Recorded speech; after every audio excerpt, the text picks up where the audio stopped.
Bismillahirrahmanirrahim. Assalamu alaikum. Dear students, in this lecture, we are going to study about Schmitt trigger. So let's define what is Schmitt trigger. Now let's define what is Schmitt trigger.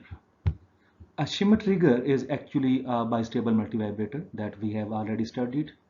So Schmitt trigger is a bistable circuit in which the output increases to a steady maximum when the input rises above a certain threshold level, and later on we shall see this certain threshold level is called upper trigger level, and the output decreases almost to a zero when the input falls below a certain uh, another threshold level called lower trigger level like this. इस तरह की हमारे पास एक input होगी जो कि sine wave होगी।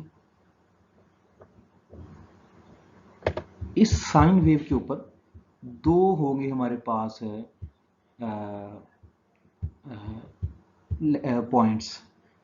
इसको हम कहते हैं लोअर ट्रिगर पॉइंट, इसको कहते हैं हम अपर ट्रिगर पॉइंट। ये अपर ट्रिगर लेवल, ये लोअर ट्रिगर लेवल है, ठीक है, ये लोअर ट्रिगर लेवल है। This is upper, this one इसको कहते हैं upper trigger level, UTL, upper trigger level, and this is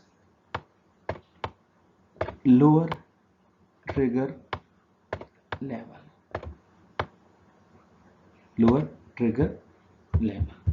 and output will be of this form.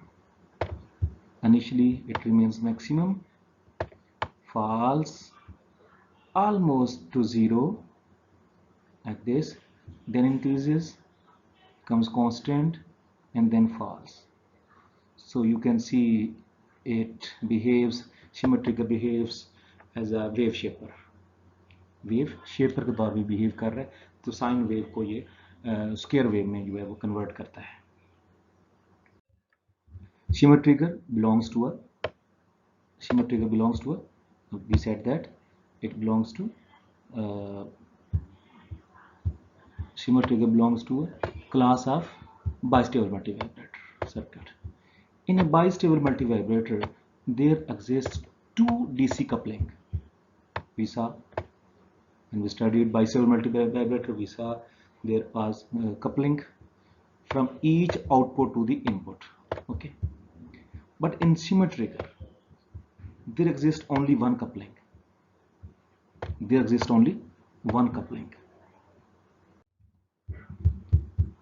It can be recalled that if we recall bistable multivibrator, it can be recalled. ये याद किया जा सकता है क्या हुआ था if in the emitter coupled bistable, अगर emitter coupled bistable multivibrator हो, the feedback network from the collector of transistor Q2, second transistor जो Q2 है उसके collector to emitter, collector से लेके to the base of transistor Q1 is removed. अगर हम transistor 2 जो है Q2 जो है ट्रांजिस्टर TR2 जो है उसके कलेक्टर से ट्रांजिस्टर Q1 की बेस तक जो हम कपलिंग करते हैं, अगर हम ये रिमूव कर दें, ना लगाएं, this becomes a Schmitt trigger. What are the uses of Schmitt trigger? The Schmitt trigger is used for wave shaping, as I told you, wave shaping circuits. It can be used for generation of square wave from a sine wave. Basically, the circuit has two opposite operating states like in all other multivibrator circuits. However, the trigger signal is not typically a pulse waveform but a slowly varying AC voltage. यहाँ पे जो हमने इस तरह मैंने बताया था आप लोगों को, अपर ट्रिगर लेवल और लोअर ट्रिगर लेवल। तो इस तरह हमारे पास यहाँ पे कोई स्पेशली कोई जो है वो ट्रिगर पल्स अप्लाई नहीं करते हैं, बल्कि ये एसी वोल्टेज ही होता है जिसके ऊपर हमने 2 पॉइंट मार्क किए होते हैं, अपर और लोअर ट्रिगर लेवल होते हैं ये वाले। However, the trigger signal is not a typically pulse waveform but a slowly varying AC signal voltage। तो ये slowly varying signal voltage जो है AC signal, ये हम यूज करते हैं एज अ ट्रिगर। तो the Schmitt trigger is a level sensitive and switches the output states at the two distinct trigger levels. One of the triggering level is called lower trigger level, abbreviated as LTL, and the other upper trigger level, abbreviated as UTL, upper trigger level. This is a circuit diagram of the Schmitt trigger. Here we have two identical transistors, NPN transistor. This one Q1 and this is a Q2, and we know they cannot be exactly equal, but we say they are almost identical. Okay, ये दोनों NPN transistor हमारे पास मौजूद हैं। NPN दोनों हमारे पास NPN transistors हैं। अच्छा, अब देखिए इन दोनों को कपल किया गया है, दोनों को देखो, एमिटर को ये कपल कर दिया गया है, दोनों के एमिटर को आपस में कपल कर दिया गया है थ्रू RE के जरिए दोनों के एमिटर को कपल किया गया, एमिटर कपल्ड है, ठीक। ये VCC है, ये मेन सप्लाई आ रही VCC, ये माइनस VCC है, ये हमारा RC1, ये RC2 और ये R1, ये R2। ये जो R1 R2 होते हैं they behave as a voltage divider, ये सीरीज में लगे हुए हैं तो ये वोल्टेज डिवाइडर के तौर पे वर्क करते हैं। कैसे, देखिए इनिशियली जब हम यहाँ पे इनपुट सिग्नल अप्लाई नहीं करते हैं, no input signal is applied here, what happens, और स्विच ऑन कर देते हैं VCC को, फिर क्या होता है, यहाँ से जो करंट है वो फ्लो करना शुरू कर देता है। जब करंट फ्लो करेगा यहाँ से इधर, फिर यहाँ से इधर आएगा, यहाँ से इधर आएगा। अब आप गौर कीजिएगा होगा क्या, जो करंट फ्लो करेगा वो कुछ वोल्टेज यहाँ पे ड्रॉप होगा, कुछ यहाँ पे ड्रॉप होगा और कुछ वोल्टेज यहाँ पे ड्रॉप होगा।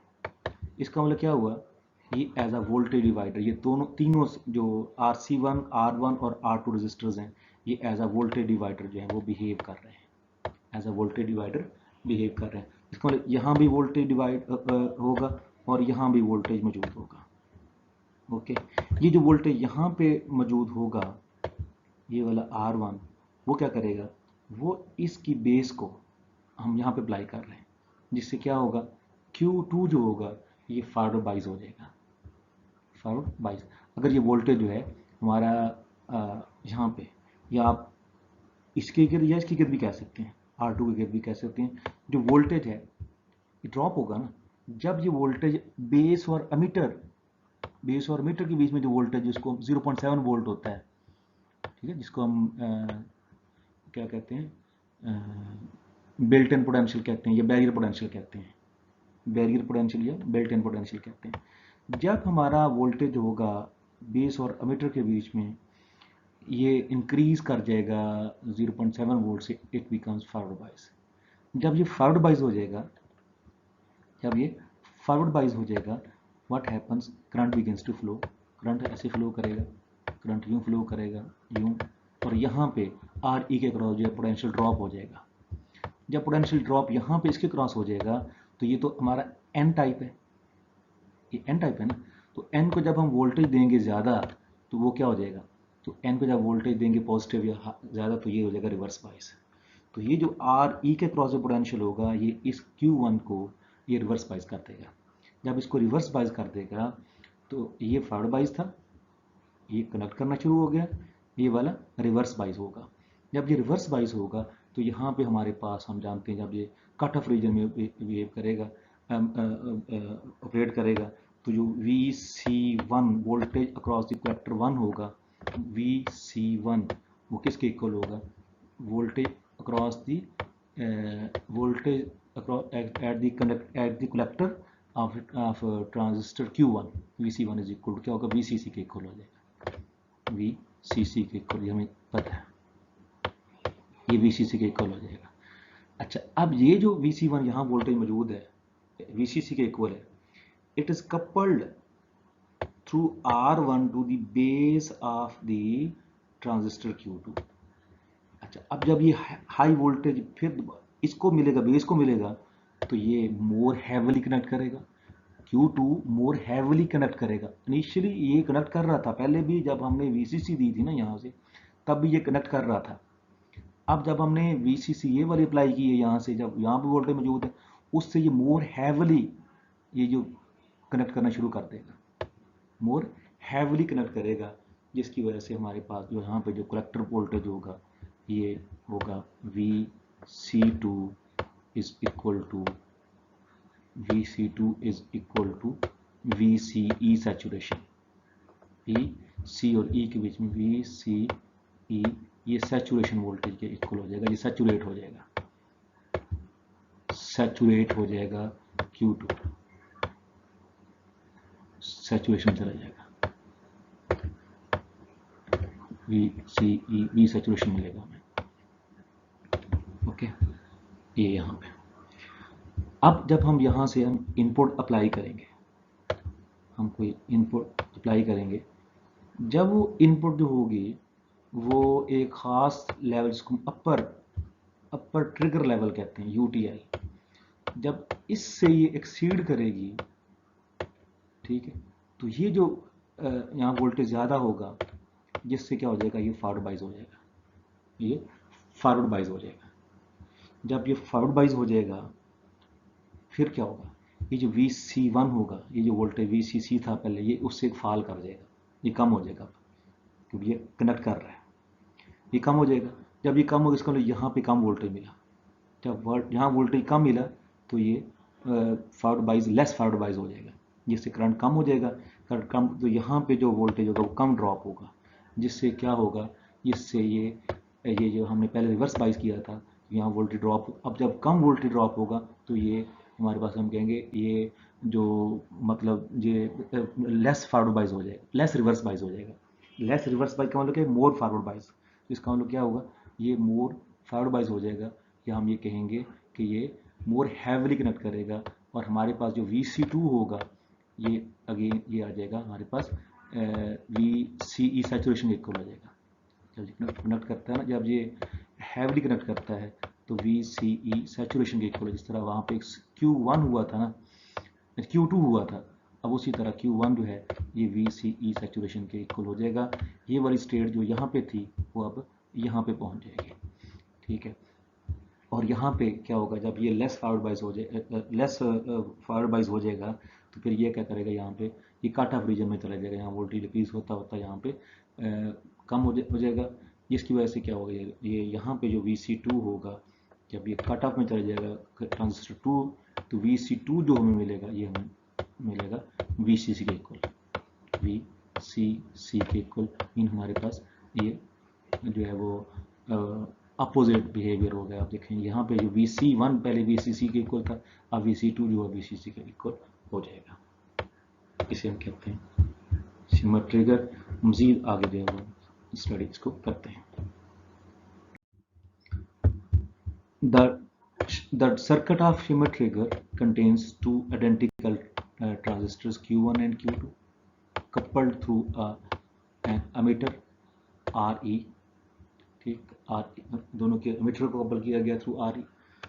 the resistor R1 and R2 form voltage divider across the VCC supply and ground. These resistors provide a small voltage bias on the base of the transistor Q2, ठीक है। यहाँ से हमें base of the transistor जो Q2 है उसके लिए हमें वोल्टेज मिलता है, फॉरवर्ड बाइस जिसको हम कहते हैं, फॉरवर्ड बाइस किया था हमने। Let us suppose that initially there is no signal at the input। हम सपोज कर लेते हैं, जिस हमने कहा था कि base of the transistor Q1 जो है वहाँ पे किसी किस्म का सिग्नल अप्लाई नहीं किया था, मैंने जीरो अप्लाई किया था, सिग्नल अप्लाई नहीं किया था। Then as soon as the power supply is switched on, फिर क्या होता है, ट्रांजिस्टर Q2 स्टार्ट्स कंडक्टिंग, ठीक है, वो फॉरवर्ड बाइज हो गया था, वोल्टेज ड्रॉप हुआ था cross R1 and R2, the flow of its current through the resistor RE produces a voltage drop cross it, RE के क्रॉस वोल्टेज ड्रॉप हो जाएगा। दिस वोल्टेज ड्रॉप क्या करता है, this voltage drop cross RE acts as a reverse bias voltage across the emitter junction of transistor Q1, उसको reverse bias कर देता है, जिसकी वजह से जो Q1 है वो ऑफ स्टेट में चला जाता है, वो कट ऑफ में चला जाता है। जब वो कट ऑफ में स्टेट चला जाएगा हमें पता क्या होगा, as a result of this the voltage at its collector rises to VCC, collector voltage जिसको मैं VC1 कहा था वो VCC के इक्वल आ जाएगा। This rising voltage is coupled to the base of the transistor Q2, अब ये ज़्यादा वोल्टेज जो है वो क्या किया गया हमने, R1 के जरिए ये कपल किया गया है, कनेक्ट किया गया है to the base of the transistor Q2। जब उसको वोल्टेज मजीद देंगे through the resistor R1, it increases the forward bias at the base of the transistor Q2, forward bias voltage बढ़ जाएगा and therefore drives it in saturation, और ये saturation में चला जाएगा एंड होल्ड्स इट देयर, फिर वहाँ पे रहता है। At this instant the collector voltage जो है at level VC1 is equal to VCC हो गया, ठीक है, VC1 VCC के इक्वल हो गया, ये मैंने बात बताई भी थी आप लोगों को। और जो VC2 होगा वो क्या हो जाएगा, VC2 जो VCE के इक्वल था, ठीक है, जब वो ये वाला याद रखना, VC2 VCE सैचुरेशन के इक्वल हो गया, VCE VCE सैचुरेशन के इक्वल हो गया, और जो VC1 था वो VCC के इक्वल हो गया। कट ऑफ में है 1 और जो 2 है वो सैचुरेशन में, तो वोल्टेज हमें सैचुरेशन वोल्टेज मिला VCE, कलेक्टर और मीटर जिसको बोलते हैं VCE सैचुरेशन वोल्टेज। ये कंडीशन होगी पहले जब no signal is applied at the base of the transistor Q1, ये तब होगा। नो, अब क्या करते हैं, suppose an AC signal is applied at the input of the Schmitt trigger, अब AC सिग्नल अप्लाई कर दिया गया बेस ऑफ ट्रांजिस्टर Q1, उससे क्या होगा, as the input voltage increases above 0 nothing will happen till it crosses the upper trigger level ULT, upper trigger level को जब तक वो या वो उसको इंक्रीज नहीं कर देता। As the input voltage increases above the upper trigger level then transistor Q1 conducts, वो फॉरवर्ड बाइज हो जाता है base of the transistor Q1 और वो हम कहते हैं कि कनेक्ट करना शुरू कर देता है। The point at which it starts conducting is known as upper trigger point, upper trigger point कहलाता है वो पॉइंट जिस पे जो हमारा ट्रांजिस्टर 1 है Q1 है वो कनेक्ट करना शुरू कर देगा। जब सिग्नल अप्लाई करेंगे और वो एक ख़ास लेवल से जब ऊपर वोल्टेज उसका पहुंचेगा तो वो हमारा ट्रांजिस्टर Q1 जो है वो कंडक्ट करना शुरू कर देगा। हम कहेंगे ये जो पॉइंट है ये अपर ट्रिगर पॉइंट है, ठीक है। As the transistor Q1 conducts its collector voltage falls below VCC, समझ गए होंगे कि जैसे ही ट्रांजिस्टर Q1 कनेक्ट करना शुरू कर देगा उसका जो कलेक्टर पे वोल्टेज होगा ना VC1 वो VCC अब डिक्रीज करना शुरू कर देगा। पहले वो VCC के इक्वल था ना, अब VCC से कम होना शुरू हो जाएगा। दिस फॉल इज कपल्ड, अब ये जो डिक्रीज आ रही है is coupled through register R1 to the base of transistor Q2 which reduces its forward bias, क्योंकि हमारा Q2 जो था वो फॉरवर्ड बाइस था। अब जब हमने उसको लेस वोल्टेज उसकी बेस पे अप्लाई कर दिया है तो वो क्या हो जाएगा, वो लेस फॉरवर्ड बाइस हो जाएगा और this in turn reduces the current of the transistor Q2, इससे ट्रांजिस्टर Q2 करंट कम हो जाएगा and hence the voltage drop across register RE वो भी कम हो जाएगा, जिससे क्या होगा, जिससे जो रिवर्स बाइस वोल्टेज होगा ना ट्रांजिस्टर Q1 का जो हमने मीटर पे अप्लाई किया हुआ था वो क्या हो जाएगा, वो कम हो जाएगा। As the result of this the reverse bias voltage of the transistor Q1 is reduced, जब रिवर्स बाइस वोल्टेज डिक्रीज हुआ तो क्या होगा, सो इट कंडक्ट्स मोर, ये ज़्यादा कंडक्ट करना शुरू कर देगा। As transistor Q1 conducts more heavily its collector voltage further reduces, तो कलेक्टर पे मजीद वोल्टेज में डिक्रीज आ जाएगी, due to which the transistor Q1 conducts near cut off, और ऑलमोस्ट ये कट ऑफ में चला जाएगा। This process continues till the transistor Q1 is driven into saturation and Q2 in cutoff. At this instant the collector voltage levels are VC1 जो है VCE के equal हो गया, ठीक है, और VC2 जो है वो VCC के इक्वल हो गया। ये कट ऑफ में चला गया और ये सैचुरेशन में चला गया, ठीक। ये हमारे ये वाला पॉइंट जो है वो अब लोअर ट्रिगर लेवल है, ये वाला पॉइंट यहाँ पे, ठीक है, ये वाला लोअर ट्रिगर लेवल, और ये वाला जो है हमारा अपर ट्रिगर लेवल है, ये अपर ट्रिगर पॉइंट है, ये अपर ट्रिगर पॉइंट, और ये वाला lower trigger point, lower trigger point ये, ठीक है।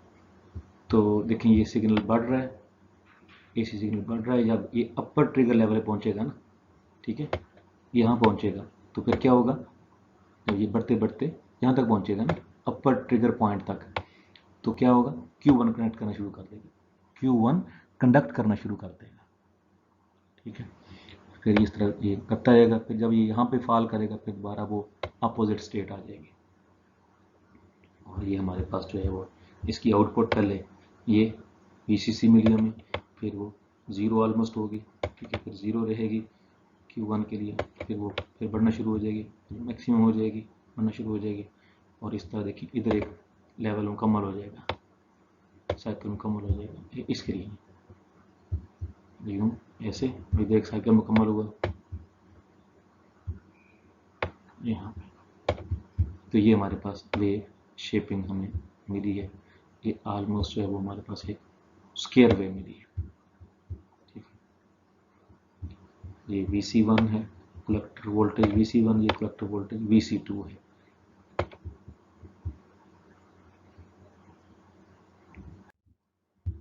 The transistor Q1 will continue to conduct till the input voltage falls below a lower trigger level called LTL. It will be interesting to know that when the input voltage becomes equal to the lower trigger level, the emitter base junction of transistor Q1 becomes reverse biased. As a result of this, its collector voltage starts rising, ठीक है, वो start करना rise करना शुरू कर देगा towards VCC। पहले VCC हुआ था, फिर VCC से फॉल किया, अब दोबारा VCC की तरफ जाना शुरू हो जाएगा जब हम लोअर ट्रिगर लेवल को क्रॉस करेंगे। This rising voltage increases the forward bias across the transistor Q2, due to which it conducts. The point at which the transistor Q2 starts conducting is called lower trigger point. Lower trigger point.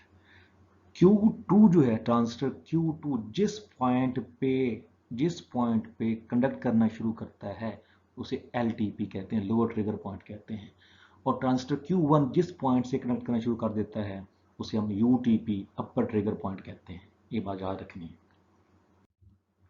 Soon the transistor Q2 is driven into saturation and Q2 to cut off. This completes the one cycle. फिर उसी जगह पे हम वापस पहुंच गए।